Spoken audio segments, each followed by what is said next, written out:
Hello friends, welcome to my channel. ಎಲ್ರಿಗೂ ಯುಗಾದಿ ಹಬ್ಬದ ಶುಭಾಶಯಗಳು. ಸೊ ಇವತ್ತು ಯುಗಾದಿ ಹಬ್ಬ, ಬೆಳಿಗ್ಗೆ ಎದ್ದು ನಮ್ಮ ಕೆಲಸಗಳು ಶುರು ಆಗುತ್ತೆ.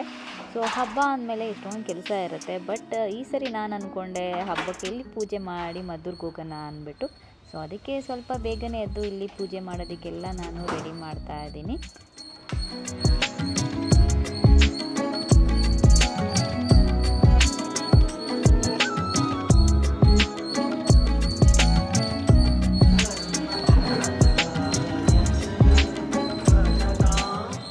ಫಸ್ಟು ಹೊರಗಡೆ ಎಲ್ಲ ಕ್ಲೀನ್ ಮಾಡಿಬಿಟ್ಟು ಒಂದು ರಂಗೋಲಿ ಹಾಕಿಬಿಡೋಣ ಅಂತ ಅಂದ್ಕೊಂಡೆ ನಾನು. ಸೊ ಹೊರಗಡೆ ಎಲ್ಲ ಕ್ಲೀನ್ ಮಾಡಿ, ರಂಗೋಲಿ ನನಗೆ ಚೆನ್ನಾಗಿ ಹಾಕೋದಕ್ಕೆ ಬರೋದಿಲ್ಲ. ಅದಕ್ಕೆ ಒಂದು ಸ್ವಲ್ಪ ಪ್ಲೇಟ್ಸ್ ಥರ ಇದೆಯಲ್ಲ, ಅದನ್ನು ತಂದಿಟ್ಕೊಂಡಿದ್ದೀನಿ. ಅದರಲ್ಲಿ ನಾನು ರಂಗೋಲಿ ಹಾಕ್ತೀನಿ. ಸೊ ಫಸ್ಟು ಬಂದು ಇಲ್ಲೆಲ್ಲ ಕಸ ಗುಡಿಸಿ ಮತ್ತು ಸ್ವಲ್ಪ ಅಲ್ಲಿ ನೀರೆಲ್ಲ ಹಾಕಿ ಕ್ಲೀನ್ ಮಾಡಿ ಆಮೇಲೆ ನಾನು ರಂಗೋಲಿ ಬಿಡೋದಕ್ಕೆ ಸ್ಟಾರ್ಟ್ ಮಾಡಿದೆ.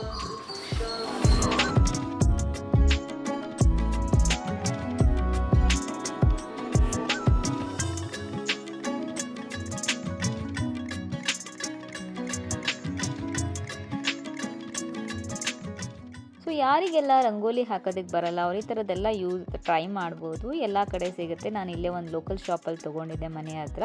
ಲಾಸ್ಟ್ ಟೈಮ್ ದೀಪಾವಳಿ ಹಬ್ಬಕ್ಕೆ ತೊಗೊಂಡಿದ್ದೆ ಅನಿಸುತ್ತೆ. ಸೊ ಅವಾಗಿಂದ ನನಗೆ ತುಂಬ ಹೆಲ್ಪ್ ಆಗ್ತಾ ಇದೆ.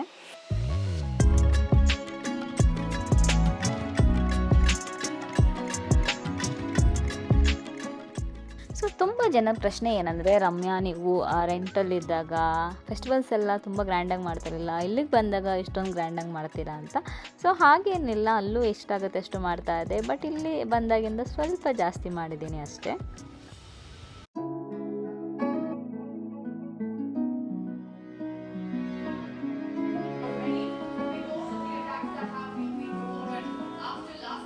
ಅಮ್ಮ ಇನ್ನೂ ಬೇಗ ಬಾ ಅಂತ ಹೇಳಿದರು. ಬಟ್ ಇಲ್ಲಿ ಸ್ನಾನ ಎಲ್ಲ ಮಾಡಿ ಪೂಜೆ ಮಾಡಿ ಮುಗಿಸಿ ಲಂಚ್ ಟೈಮ್ ಅಷ್ಟರಲ್ಲಿ ಬರ್ತೀವಿ ಅಂತ ಹೇಳಿದೆ. ಸೊ ಅದಕ್ಕೆ ನಾನು ಲಂಚ್ ಟೈಮ್ ಅಷ್ಟರಲ್ಲಿ ಹೊರಡೋಣ ಅಂತ ಬೇಗ ಬೇಗ ಎಲ್ಲ ಕೆಲಸಗಳು ಮಾಡ್ತಾಯಿದ್ದೆ. ಜನ್ಗೆ ಎಣ್ಣೆನೂ ಹಾಕ್ತಾಯಿದ್ದೆ. ಜನ್ಗೆ ಎಣ್ಣೆ ಅಂದರೆ ಇಷ್ಟ ಆಗೋಲ್ಲ, ಮುಖ ನೋಡಿ ಹಿಂಗೆ ಮಾಡ್ಕೊಳ್ಳುತ್ತೆ. ಬಟ್ ಏನು ಮಾಡೋದು, ನಾನು ಅವನಿಗೆ ಹಚ್ತೀನಿ.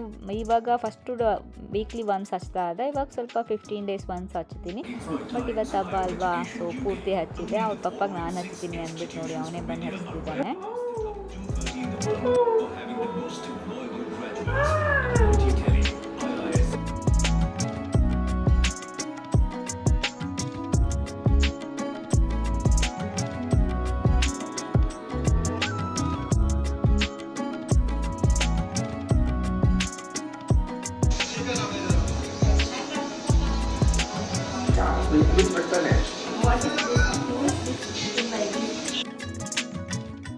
ಆಮೇಲೆ ಇಬ್ಬರೂ ಸೇರಿಕೊಂಡು ನನಗೆ ಹಚ್ತೀನಿ ಅಂದ್ಬಿಟ್ಟು ಎಷ್ಟು ಜೋರಾಗಿ ಹಚ್ತಿದ್ದಾರೆ. ಜೀವ ನೋಡಿ ಹೆಂಗೆ ಹಚ್ಚಿದ್ದಾನೆ ಅಂತ.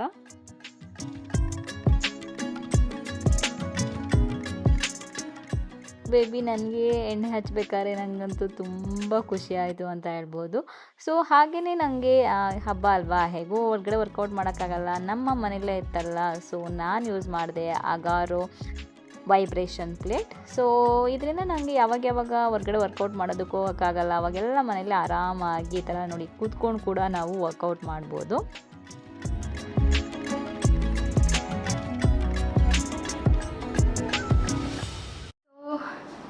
ಫ್ರೆಂಡ್ಸ್ ನೋಡ್ಬೋದು, ರೆಡಿಯಾಗಾಯಿತು ನಾನು. ಇದು ನನ್ನ ಔಟ್ಫಿಟ್, ನಾನು ನಿಮಗೆ ತೋರಿಸ್ತೀನಿ. ಸೊ ಫುಲ್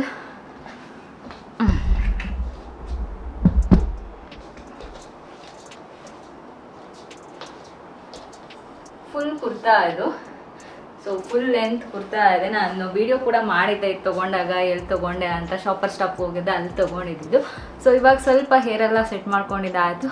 ಇವಾಗ ಹೋಗಿ ಪೂಜೆ ಮಾಡಿ ಆಮೇಲೆ ಊರಿಗೆ ಹೊರಡಬೇಕು. ಯಾಕೆಂದರೆ ಇವತ್ತು ಊರಿಗೆ ಹೋಗೋಣ ಅಂತ ಪ್ಲ್ಯಾನ್ ಇದ್ದಿದ್ದು. ಬಟ್ ಲೇಟೇ ಆಯಿತು. ಎದ್ದು ಸ್ನಾನ ಮಾಡಿ, ಜನಕ್ಕೆ ಸ್ನಾನ ಮಾಡಿಸಿ, ಎಣ್ಣೆ ಸ್ನಾನ ಮಾಡಿಸಿ ಹೊರಡೋದ್ರಲ್ಲಿ. ಸೊ ಇವಾಗ ಹೋಗಿ ರೆಡಿಯಾಗಿ ಪೂಜೆ ಮಾಡಿ ಹೊರಡಬೇಕು.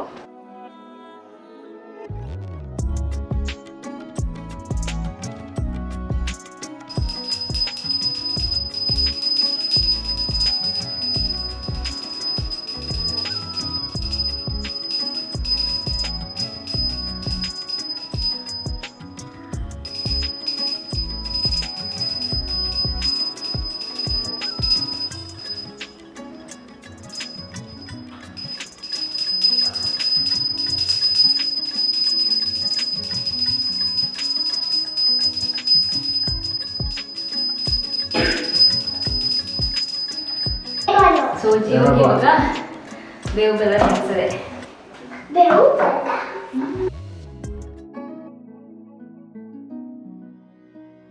ನೀವು ಬೇವು ಬೆಲ್ಲ ತಿನ್ಬೇಕಾದ್ರೆ ಬೇವು ಸಿಕ್ಬಿಟ್ರೆ ಮಾಡ್ತಾನೆ, ಬಟ್ ಎರಡೂ ತಿನ್ನಬೇಕು. ಯಾಕೆಂದರೆ ನನಗೆ ಅನಿಸುತ್ತೆ ಜೀವನದಲ್ಲಿ ಏನಂದರೆ ಸುಖನೂ ಇರಬೇಕು, ಸ್ವಲ್ಪ ದುಃಖನೂ ಇರಬೇಕು, ಆವಾಗಲೇ ಅಲ್ವಾ ಜೀವನ. ಹಾಗೆಯೇ ಬೇವು ಬೆಲ್ಲ ಎರಡೂ ಇರಬೇಕು ಅಂತ.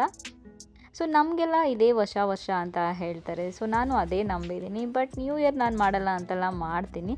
ಯಾಕೆಂದರೆ ಎಲ್ಲರೂ ಮಾಡಬೇಕಾದ್ರೆ ನಾವು ಸ್ವಲ್ಪ ಎಂಜಾಯ್ ಮಾಡಬೇಕಲ್ಲ. ಬಟ್ ನನಗೆ ಇದ್ರ ಪ್ರಕಾರ ಹೋದರೆ ಇದೇ ವರ್ಷ.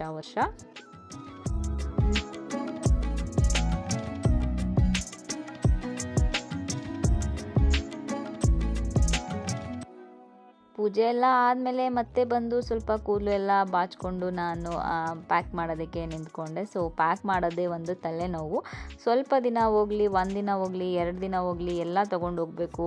ಅದರಿಂದ ಎಲ್ಲನೂ ಪ್ಯಾಕ್ ಮಾಡಬೇಕಾಗತ್ತೆ. ಜಿಯನ್ಗೊಂದು ಎಕ್ಸ್ಟ್ರಾ ಡ್ರೆಸ್ ತೊಗೊಂಡು ಹೋಗಿರ್ತೀನಿ. ಅವನಿಗೆ ದಿನಕ್ಕೆ 2 ಡ್ರೆಸ್ ಅಂತಲೇ ನಾನು ಯಾವಾಗಲೂ ಪ್ಯಾಕ್ ಮಾಡೋದು.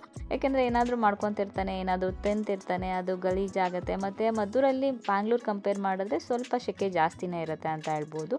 ಅದರಿಂದ ಸ್ವಲ್ಪ ಎಲ್ಲ ಕಾಟನ್ ರೀತಿ ಇರೋ ಬಟ್ಟೆಗಳನ್ನೇ ತಗೋಬೇಕು.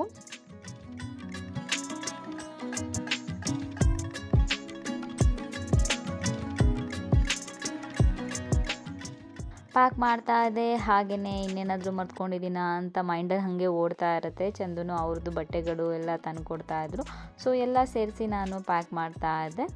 ಜಿಯನ್ ಆಡ್ತಿರ್ತಾನೆ, ಅವನಿಗೆ ಪ್ಯಾಕಿಂಗ್ದೆಲ್ಲ ಏನು ತಲೆನೋವಿರಲ್ಲ. ಎಲ್ಲರೂ ಟ್ರಿಪ್ ಹೋಗ್ಬೇಕಾದ್ರೆ ಪ್ಯಾಕ್ ಮಾಡ್ತಿದ್ರೆ ಮಾತ್ರ ಅದು ಬಂದು ದೊಡ್ಡದು ಇದಿರುತ್ತಲ್ಲ ಟ್ರಾಲಿ ಎಲ್ಲ, ಅದರಲ್ಲಿ ಕುತ್ಕೊಂಡು ಆಟ ಆಡ್ತಿರ್ತಾನೆ.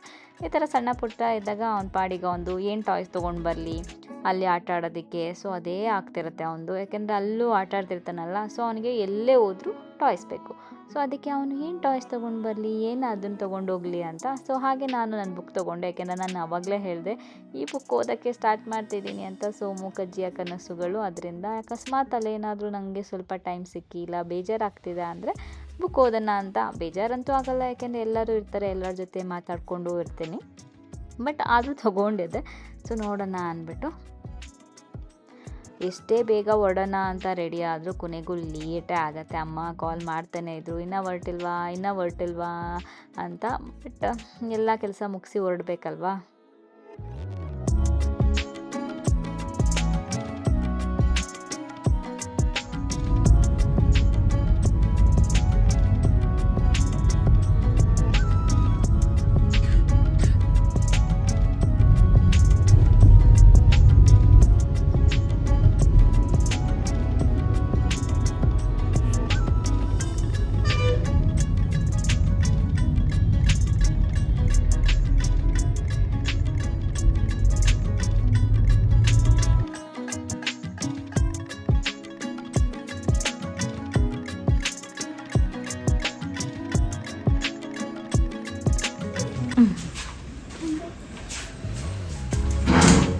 ಸೊ ಮನೆಗೆ ರೀಚ್ ಆಗಿದ ತಕ್ಷಣ ಜಿಯನ್ನು ಹೊರಗಡೆ ಹೋಗ್ತೀನಿ ಅಂದ್ಬಿಟ್ಟು ಗಾಡೀಲಿ ಹೊರಟ ಡೋರಾ ಮತ್ತು ನನ್ನ ಬ್ರದರು ಎಲ್ಲರ ಜೊತೆ.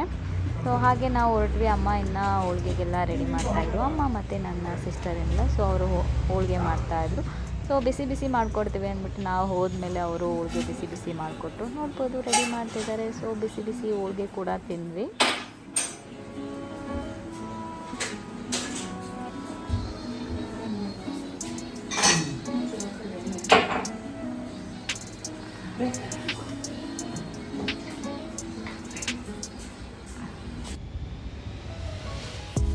ನೋಡಿ ಊಟ ಮಾಡ್ತಾ ಇದ್ದೀವಿ. ಸೊ ತುಂಬ ಜನಗಳು ರಮ್ಯಾ ನಿಮ್ಮದು ಅಂದರೆ ಜಿಯನ್ ಹುಟ್ಟಿದ ಟೈಮಲ್ಲಿ ಬೇರೆ ಮನೆ ಇತ್ತು, ಇವಾಗ ಬೇರೆ ಮನೆ ತೋರಿಸ್ತೀರಾ ಅಂತ. ಹಾಗಲ್ಲ, ನಮ್ಮದು 2 ಫ್ಲೋರ್ಸ್ ಇದೆ, ಕೆಳಗಡೆ ಒಂದು ಮೇಲ್ಗಡೆ ಒಂದು.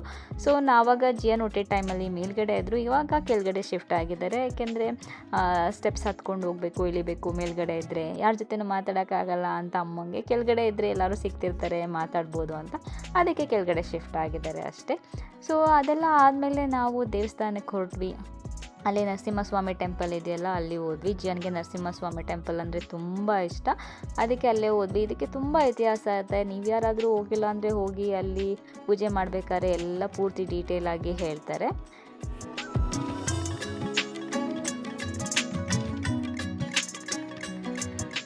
ಸ್ವಲ್ಪ ಹೊತ್ತು ಈವ್ನಿಂಗ್ ಹಾಗೆ ಕೂತ್ಕೊಂಡು ಆಟ ಆಡಿದ್ವಿ. ನಮಗೆಲ್ಲ ಯುಗಾದಿ ಹಬ್ಬ ಅಂದರೆ ಈ ಥರ ಆಟ ಆಡೋದು, ಚೌಕಾಬಾರ ಆಡೋದು, ಕಾರ್ಡ್ಸ್ ಪ್ಲೇ ಮಾಡೋದು ಇದೆಲ್ಲ ಇದ್ದೇ ಇರುತ್ತೆ.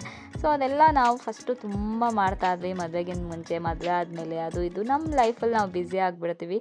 ಸೊ ಈ ರೀತಿ ಯಾವಾಗಲಾದರೂ ಒಂದು ಸರಿ ಸಿಕ್ಕಿದಾಗ ಎಲ್ಲ ಆಟ ಆಡೋದು. ಸೊ ಅವನು ಪಾಪ ಊಟ ಮಾಡ್ತಿದ್ದ, ಧನ್ವಿಗ್ ಜಿಯಂದು ಊಟ ಎಲ್ಲ ಮಾಡಿಸಾಗಿತ್ತು. ಬಟ್ ಅವನು ಅವನ ಜೊತೆ ಕೂತ್ಕೊಂಡು ಆಟ ಆಡ್ತಿದ್ದ. ಆಮೇಲೆ ಸ್ವಲ್ಪ ಹೊತ್ತು ಎಲ್ಲರೂ ವಾಕ್ ಮಾಡೋಣ ಅಂದ್ಬಿಟ್ಟು ಹೊರಗಡೆ ಹೋಗಿ ನಿಂತ್ಕೊಂಡ್ವಿ. ಅಲ್ಲೂ ಕೂಡ ಈ ಮಕ್ಕಳು ಆಟ ಆಡ್ತಾನೇ ಇದ್ದರು.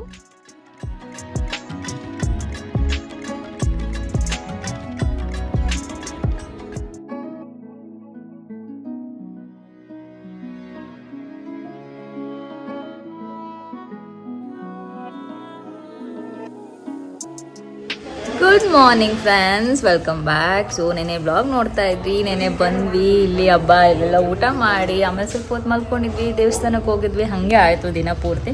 ಆಮೇಲೆ ಸ್ವಲ್ಪ ಹೊತ್ತು ಎಲ್ಲರೂ ಆಟ ಆಡ್ಕೊಂಡು ಮಾತಾಡಿಕೊಂಡು ಹಾಗೆ ಟೈಮ್ ಹೋಯಿತು. ಇದು ನೆಕ್ಸ್ಟ್ ಡೇ ಬ್ಲಾಗ್ ಕಂಟಿನ್ಯೂ ಮಾಡ್ತಿದ್ದೀನಿ. ಸೊ ಬೆಳಗ್ಗೆ ಬ್ರೇಕ್ಫಾಸ್ಟ್ ಮಾಡ್ತಿದ್ದಾರೆ. ಅಕ್ಕಿ ರೊಟ್ಟಿ ಮತ್ತು ಚಿಕನ್ ಚಾಪ್ಸ್ ಮಾಡ್ತಿದ್ದಾರೆ. ಜಿಯನ್ ಮತ್ತು ಧನ್ವಿಕ್ ಆಟ ಆಡ್ತಿದ್ದಾರೆ. ಸೊ ಇದು ಹೊಸ ತಡ್ಕು. ಸೊ ಯುಗಾದಿ ಹಬ್ಬ ಆದಮೇಲೆ ನೆಕ್ಸ್ಟ್ ಡೇ ನಾವು ನಾನ್ ವೆಜ್ ಮಾಡ್ತೀವಿ, ಹೊಸ ತಡ್ಕು ಅಂತ. ಸೊ ಇದು ಜಾಸ್ತಿ ಬ್ಲಾಗ್ ಮಾಡೋಕ್ಕೆ ಹೋಗಲಿಲ್ಲ, ಯಾಕೆಂದರೆ ತಿನ್ನೋದು ಮಲಗೋದು ಇದೇ ಆಗಿತ್ತು ಇಡೀ ದಿನ. ಸೊ ಬೆಳಗ್ಗೆ ಬ್ರೇಕ್ಫಾಸ್ಟಲ್ಲಿ ಅಕ್ಕಿ ರೊಟ್ಟಿ ಮತ್ತು ಚಿಕನ್ ಎಲ್ಲ ಮಾಡಿದರು. ಮಧ್ಯಾಹ್ನ ಮತ್ತೆ ಲಂಚಲ್ಲಿ ನಾನ್ ವೆಜ್ ಇತ್ತು. ನಾನು ಹೇಳಿದ್ನಲ್ಲ, ಮತ್ತೆ ಅದಾದಮೇಲೆ ನೈಟು ನಮ್ಮ ದೊಡ್ಡಮ್ಮ ಮನೆಗೆ ಕರೆದ್ರು, ಅಲ್ಲಿ ಹೋದೆ ಊಟಕ್ಕೆ. ಸೊ ಈ ರೀತಿ ಆಗ್ಬಿಡ್ತು. ಜಾಸ್ತಿ ಬ್ಲಾಗ್ ಮಾಡೋಕ್ಕೆ ಆಗಲಿಲ್ಲ. ಇದು ನಾನು ಟೀ ಮಾಡ್ತಾ ಇದ್ದೀನಿ, ಯಾಕೆಂದರೆ ನಿಮಗೆ ಗೊತ್ತು ಅಲ್ಲಿ ಆ ಕಡೆ ಸೈಡೆಲ್ಲ ಯುಗಾದಿ ಹಬ್ಬ ಆದಮೇಲೆ next day full non veg ಇರುತ್ತೆ. ಸೊ ನನಗೂ ನಾನ್ ವೆಜ್ ಅಂದರೆ ತುಂಬ ಇಷ್ಟ ಸ್ವೀಟ್ಗಿಂತ.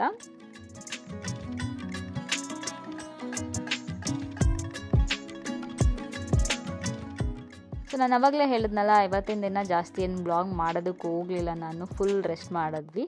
ಸೊ ಮತ್ತೆ ಸ್ಯಾಟರ್ಡೆ ಮಾರ್ನಿಂಗ್ ಅಲ್ಲಿಂದ ಹೊರಟಿದ್ದು ನಾವು. ಸೊ ಇವರಿಬ್ಬರು ಆಟ ಆಡ್ತಾನೆ ಇದ್ದರು. ಅವರಿಬ್ಬರು ಆಟ ಆಡೋದು ನೋಡೋದೇ ಒಂಥರ ಚೆನ್ನಾಗಿತ್ತು.